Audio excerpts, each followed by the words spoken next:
perempuan itu ahli segalanya, Pak. Ya ini nanti kalau misalnya udah punya istri gitu ya, muliakan istrinya, berkah usaha Anda. Begitu. Enggak tepuk tangan ini, kayaknya mereka nggak sepakat loh mereka. Cewek paling keras. Bener loh.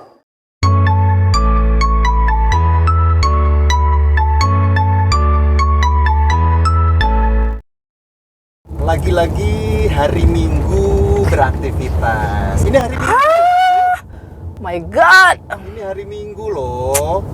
Hari Iya. ini masih sekitar jam setengah 8 pagi dan kita mau meluncur ke Pandeglang ya, Bu ya. Iya.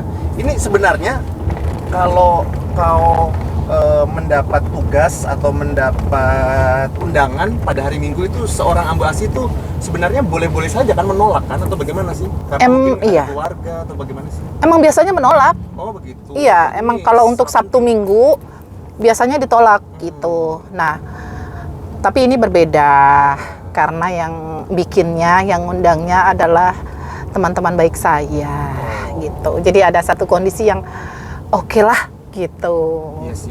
Jadi Tapi biasanya sih enggak, karena beberapa kali teman-teman yang dari desa mana juga itu ngasih jadwal Sabtu Minggu nggak bisa gitu, weekday aja. Yes, weekday aja ya. Terus orang Ambu Asih biasanya kalau weekend apa dong kegiatannya? Weekend itu yang pertama aku ke pondok nengok anakku, kalau nggak Sabtu ya Minggu gitu kan. Yang kedua biasanya silaturahmi ke orang tua gitu, kayak ke mertua, ke orang tua gitu, karena kan masih ada gitu. Jadi hari ini saya minta narasumber yang pertama, jam pertama gitu. Bisa pulang cepat, terus mau ke silaturahmi ke orang tua gitu. Tetap ya? Tetap. Silaturahmi dari kacamata seorang Ambu Asih apa? Silaturahmi ke siapa dulu nih? Kalau ke orang tua wajib, ya kan? Apalagi masih ada kan jimat. Terus kalau ke teman kantor, udah pasti silaturahminya tiap hari di kantor. Kalau ke teman luar dari itu gitu, ya agendanya apa dulu gitu. Kadang-kadang kan ya ibu-ibu yang di negara mana gitu kan. Takut salah ngomong. Kenapa? Ya kadang-kadang silaturahminya hanya buat ngobrol dari yang nggak penting sampai nggak penting banget gitu kan. Itu nggak bisa kalau aku sih gitu. Nah, makanya kalau memang nggak busy, nggak sibuk, ya udah mendingan istirahat di rumah gitu. Misalnya nih dari Senin sampai Jumat aku punya libur Rabu misalnya. Rabu itu misalnya aku kosongin, nggak ada meeting di situ, nggak ada tamu di situ, nggak ada apa-apa di situ. Nah terus Rabu yang kosong ini misalnya aku pakai buat ke rumah temen yang ngobrolinnya hanya biasa aja. Pulang itu capek lagi nggak sih? Gitu tuh maksudnya. Sedangkan besok kan udah ada agenda lain lagi gitu. Jadi kalau aku sih lebih baik yang oh ya udah, kalau misalnya Rabu aku bisa kosongin, ya udah aku istirahat gitu. Entah bikin buku di kantor atau misalnya bikin jurnal atau apa gitu. Lebih ke gitu sih. Iya, oke. Bu, cerita sedikit tentang kegiatan hari ini. Kita mau meluncur ke Pandeglang. Ada apa sih sehingga Anda meluangkan waktu di hari Minggu? Iya, ini luar biasa banget sih. Yang pertama yaitu karena teman baik ya, karena kan saya itu bagian dari Fakultas Ekonomi Bisnis Unbaja. Nah ini itu juga bagian program pengabdian kepada masyarakat Fakultas Ekonomi Bisnisnya Unbaja. Jadi kami dosen-dosen FEBIS ini bertanggung jawab nih sama kegiatan ini gitu. Makanya ya udah, kita semua diundang dan saya jadi narasumber hari ini. Itu sih. Terus yang spesialnya ini tuh pondok pesantren ya gitu kan, santri gitu. Saya belum pernah jadi narasumber di yang santri banget gitu kan. Jadi pengalaman baru. Iya, pengalaman baru. Makanya lebih hati-hati mungkin cara berbicara nanti gitu kan. Materinya yang aman-aman aja, jokesnya yang aman-aman aja, contoh-contoh kasusnya yang aman-aman aja gitu. Yang pasti outfitnya juga harus yang aman-aman aja.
depan. Iya. Lapangan. Takutnya tadi Udah masyarakat mulai acaranya? Udah mulai. Lagi tawasulan dulu. Oh, tawasul. Makin itu kayak ini. Ini dibagiin sama peserta. Berapa sih pesertanya? lurus nih. Ibu jalan dari atas tadi. Lumayan ya kalau jalan ya. Iya, lumayan. Tadi lu jalan. Jalan. Mau kemana sih? Kok cepet? Kamu nyasar. Iya, termasuk cepet tuh jalannya, Bu. Termasuk cepet jalan. Lompat. Nih ke masuk ke kiri nih. Om.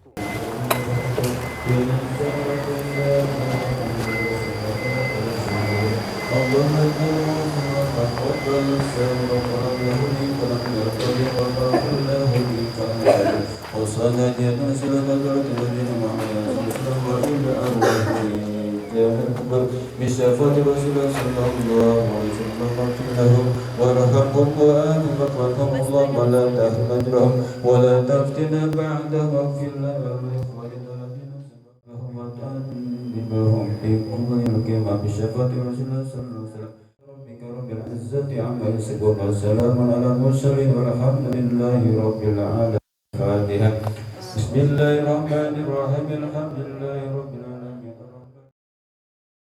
Yang pertama kami sampaikan terima kasih sudah memfasilitasi kami Pak Kiai, sudah menyambut kami luar biasa. Kami senang sekali dan sebetulnya kami malu juga, waduh, sangat di luar ekspektasi begitu ya penyambutan kami belum sampai Umi sudah ada di sini, masya Allah. Gitu. Terima kasih Umi. Allahu Akbar. Baik. Kalau tadi sudah melihat atau mendengar atau membaca ya CV saya, itulah kegiatan sehari-hari saya. Ada perusahaan memang bersama suami saya, dan kalau di Unbaja saya sebagai Kabag Humas saat ini selain dari dosen. Jadi kalau santri di sini masuk Unbaja, nanti ketemu kami ini sebagai dosennya, Umi, Abi, yang membantu sampai kelulusan. Bahkan karena kami ada di Fakultas Ekonomi Bisnis, jika memang mahasiswa-mahasiswi ini punya basic atau punya keinginan untuk berusaha atau menjadi pengusaha atau berbisnis, kami juga akan bantu. Bantunya sampai mana? Bantu semua. Apalagi kalau misalnya nih mahasiswa sudah mendatangkan order misalnya sampai 1 ton atau 1000 misalnya, terus kurang modal nih Umi, kita bantu gitu. Jadi luar biasa loh di Unbaja ini. Karena apa? Karena dosennya nggak hanya sekedar dosen yang hanya tahu teori, tapi di Febis ini dosennya sekaligus praktisi, pelaku usahanya itu sendiri. Jadi nggak hanya cuma bisa ngomong doang dari buku, dari literatur. Kadang buku sama pengalaman itu berbeda. Ya jauh kadang-kadang bedanya. Kalau di matematika kita sampai ngitung kosinus, tangen dan lain-lain. Kalau di lapangannya kan cuman tambah kali bagi doang gitu ya. Betul. Saya kalau ketemu santri-santri ini ingat sama anakku. Anak saya juga di pondok Umi, kelas 2 SMP. Iya, alhamdulillah perempuan kok, benar perempuan. Alhamdulillah, oh masya Allah, iya boleh.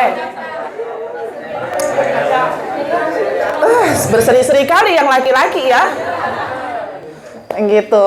Kelas 2 SMP pondoknya tapi di Tangerang, dan alhamdulillah kemarin baru dijenguk gitu ya. Motivasi berwirausaha ini kadang-kadang teman-teman dari santri ya, atau bahkan mahasiswa saya nih, kebanyakan kalau ditanya lulusnya mau jadi apa? Pegawai, PNS, guru. Ya, apalagi jarang banget yang ditanya keluarnya mau jadi apa. Pengusaha itu jarang. Kalau udah kepepet banget ya, susah cari kerja, baru deh usaha di situ. Padahal mungkin dari sekarang bibit-bibit pengusaha di diri teman-teman ini, anak-anakku sekalian ini sudah ada. Misalnya sudah mulai jual hijab misalnya di WA status. Kan sekarang kecanggihan teknologi ya. Mungkin di sini kalian nggak pakai handphone, tapi pada saat pulang kalian pakai handphone. Misalnya mamanya pada saat lebaran jualan kue kering. Ya, terus kalian postinglah di SW, postinglah di Instagram. Itu bagian dari bibit-bibit kalian menjadi seorang pengusaha. Di sini kemarin merajut ya, Bu Urika ya, hidroponik. Saya nggak ngerti hidroponik, tapi tahu. Tapi kalau saya kan karena orang ekonomi taunya ngejualinnya ya, bukan bikinnya ya. Nah, ada hidroponik, terus ada apa lagi? Budidaya ikan dan merajut. Saya perajut. Saya bisa merajut.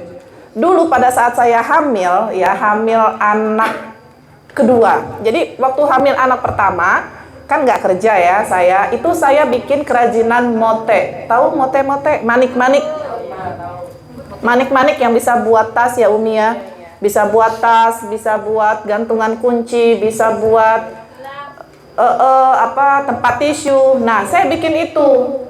Pada saat hamil anak kedua saya perempuan juga. Boleh, nggak ada syarat kok di saya, yang penting hafalan Quran aja. Iya begitu. Nah, yang kedua, pada saat saya hamil anak kedua, saya merajut. Jadi pakai benang wol. Karena merajut itu biaya produksi murah. Yang pertama cukup pakai benang wol aja. Tapi kalau mau mahal ada namanya benang katun, impor dia. Nah, itu yang mahal-mahalnya. Dulu saya pakai benang wol, saya bikinlah itu kaos kaki bayi anak saya tuh. Saya bikin sepatunya, saya bikin kaos kakinya, saya bikin bajunya, saya bikin topinya, saya yang bikin. Iya, borongan ya Bu ya, saya ini. Nggak punya toko, kalian buka e-commerce, kalian jualan di Shopee, kalian jualan di Tokopedia. Saya sudah melakukannya. Jadi saya di sini ngomong bukan hanya sekedar teori, ala dosen ngomong doang, teori doang, tapi saya sudah pernah. Selain tadi yang rajutan, tadi ya, perlengkapan bayi, saya juga pernah bikin cistik sehat. Cistik sehat ya. Di situ saya berinovasi dengan banyak varian non MSG, ada brokoli, ada bayam, ada jagung dan lain-lain. Saya sudah kirim ke Kalimantan, ke Bali, ke Lombok, Jakarta, Bandung dan lain-lain. Itu pakai Tokopedia. Jadi nggak punya toko saya, hanya di rumah saja di dapur. Saya jualan pakai Tokopedia, saya kirim sampai JNE itu tiap hari ke rumah. Terus yang untuk wilayah Serang sekitarnya itu datang langsung ambil ke saya. Kemasannya banyak, ada yang 200 gram, ada yang setengah kilo, ada yang sekilo. Ada kemasan ekonomis pakai plastik doang, ada kemasan yang bagus dia pakai mika. Itu ya. Jadi modal saat ini untuk promosi ya, untuk promosi ini relatif minim ya. Ya mungkin kalau untuk ilmu agamanya kan di sini udah ngelotok lah ya. Tambahin sama doanya, tambahin sama sholatnya, tambahin sama lain-lainnya. Dan untuk bapak-bapak nih kadang-kadang ini ngerasa ibunya nggak ngerti apa-apa. Padahal perempuan itu ahli segalanya Pak. Ya ini nanti kalau misalnya udah punya istri gitu ya, muliakan istrinya, berkah usaha Anda. Begitu. Nggak tepuk tangan ini, kayaknya mereka nggak sepakat loh mereka. Cewek paling keras. Bener loh. Muliakan, banyak cara. Muliakan itu nggak hanya macam, kalau saya nih, saya itu ya, suami saya ke saya, treat me like a queen. Wow. Tahu nggak artinya? Tahu ya, melayani saya tuh kayak ratu gitu.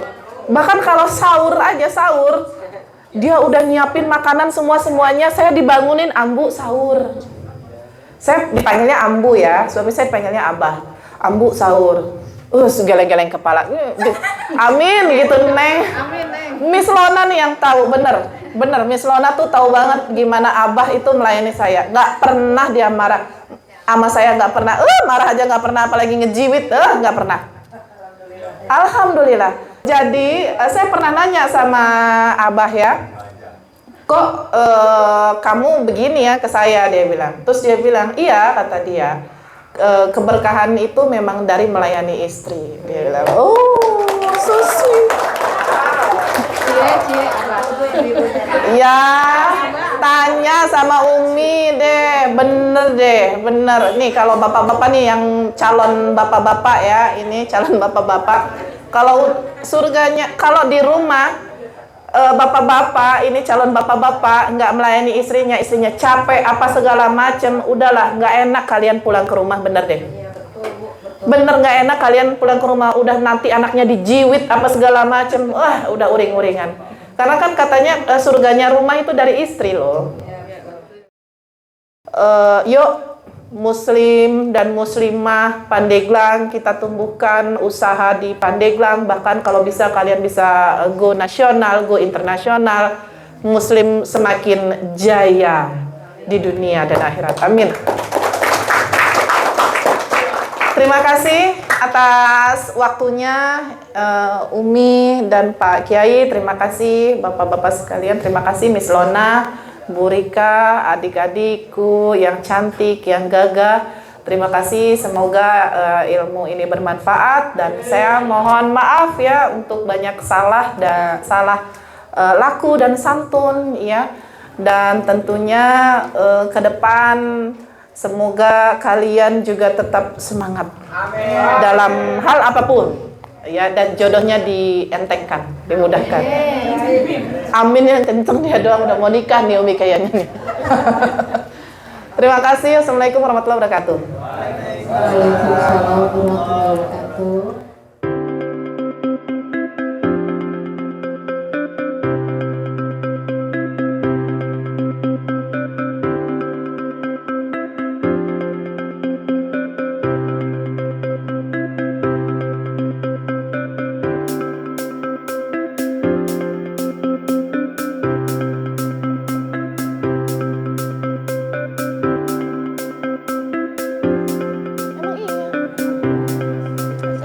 Siapa mas sore mangga sarungan, tanya sih sarungan mana tidur siang mana nama kenapa haji alhamdulillah nggak pernah dari dulu nggak pernah.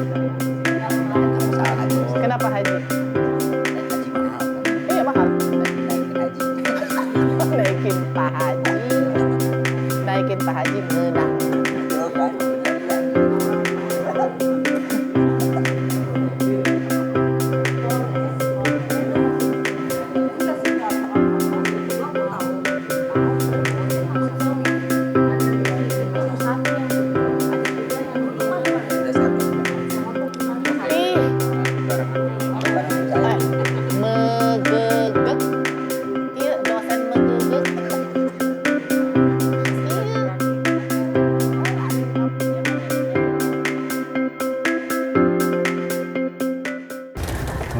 Nah, sekarang kita dalam perjalanan pulang ya. Sudah selesai acaranya Bu ya? Alhamdulillah selesai dengan baik. Kita pulang. Ada tantangan, ada keunikan tersendiri nggak sih kalau kita jadi pembicara terus di depan kita kan kadang dari kalangan yang berbeda-beda.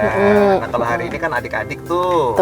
Tadi berarti kan temanya A, tapi mungkin gaya penyampaiannya berbeda, materinya menyesuaikan gitu ya, gimana? Iya, narasumber kali ini memang agak beda. Tapi sebenarnya setiap tempat itu punya keunikan, semua itu berbeda gitu. Makanya sebelum saya datang ke satu tempat untuk jadi narasumber, biasanya saya tanya audiensnya siapa. Yang pertama, rentang usianya usia berapa, lalu di mana gitu. Kayak misalnya kan hari ini kan di pondok pesantren, begitu kan. Jadi otomatis tuh kita akan pembawaannya berbeda. Mulai dari baju itu udah beda, gitu. Nggak mungkin saya pakai celana, gitu. Karena kan di video sebelumnya Pak juga bilang outfit itu menentukan. Menentukan, gitu. Nggak mungkin juga pakai kerudung yang gubet-gubet leher, gitu kan, gitu. Lalu juga, di pesantren, nah berbeda kan outfitnya. Terus anak santri. Nah, anak santri yang kita tahu ini ya mereka ngaji dan lain-lain ya seputar itu rutinitasnya. Tapi ini saya diminta buat materinya tentang bisnis, tentang bisnis pemula. usaha UMKM dan lain-lain. Ini agak-agak out of the box gitu kan. Ya, gimana caranya biar mereka nggak ngantuk dan lain-lain, berarti saya harus memposisikan diri saya sebagai mereka gitu kan, dengan materi yang berbeda yang mereka dapat tiap harinya. Ya udah, dibikin jokes sedikit, tapi ya itu harus hati-hati. Ya itu tadi, kita harus tahu siapa audiens di mana. Jadi harus hati-hati, nggak mungkin pada saat tadi saya ngomongnya lolo gue nggak mungkin. Berbeda ketika narasumber saya memang di kampus yang modern banget gitu kan, sehingga touchingnya juga berbeda. Nah kalau santri kan nggak mungkin begitu gitu. Nah itulah, jadi unik sih, setiap tempat itu punya keunikan masing-masing. Yes. Harapannya dengan pemaparan materi tadi khususnya untuk adik-adik sebagai peserta? Iya, saya juga dikasih clue ya sama panitia juga, bahwa harapan mereka juga sama dengan harapan saya, bahwa setelah ini para santri itu punya bisnis sendiri gitu kan. Kebanyakan memang mereka itu mindsetnya adalah ya udah keluar mondok, nanti ngajar di situ lagi gitu kan, atau misalnya jadi pegawai atau apa gitu kan. Nah tapi ini enggak, lebih ke gimana caranya santri ini biar punya usaha sendiri setelah keluar dari pondok. Itu juga menjadi harapan saya gitu kan. Setiap kali narasumber, harapan saya mereka nggak pulang hanya dengan bawa nasi kotak, tapi juga membawa ilmu yang bermanfaat, dan itu diaplikasikan ke kehidupan mereka, apalagi sampai nanti mereka menjadi pengusaha beneran gitu. Mantap sekali.